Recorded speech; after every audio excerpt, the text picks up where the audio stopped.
Ну вот следующий зал — это у нас самый такой основной зал, большой зал.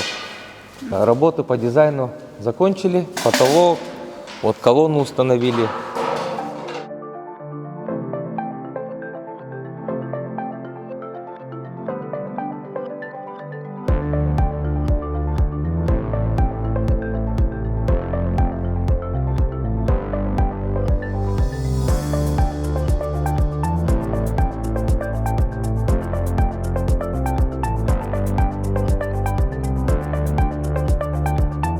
Следует отметить, тут не только покраска фасада была, но и реставрация отдельных элементов фасада. Да? Как вы видите, сейчас у нас все в первозданном виде.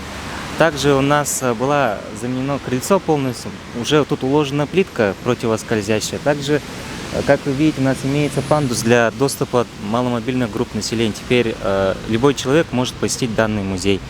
В принципе, по объекту у нас выполнены благоустройства.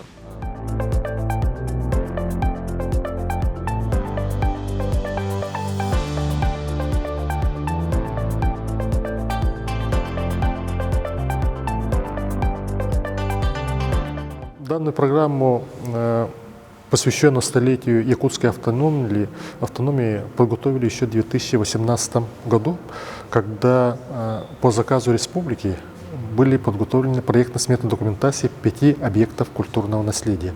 С этого времени началась работа с федеральным центром о финансировании данных проектно-сметных документаций, и удалось реализовать 2 проекта. Это, собственно, Дом казначейства, в котором мы сегодня присутствуем, и Николаевская Качкатская церковь в селе Курдем Кангаласского улуса, реставрация которой идет параллельно и будет завершена еще, и как и этот объект, 25 декабря текущего года.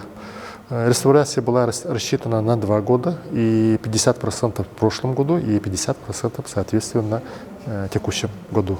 Данный этап работы сегодня проводится, и потихоньку подходим к завершению, и мы уверены, что в срок мы успеем.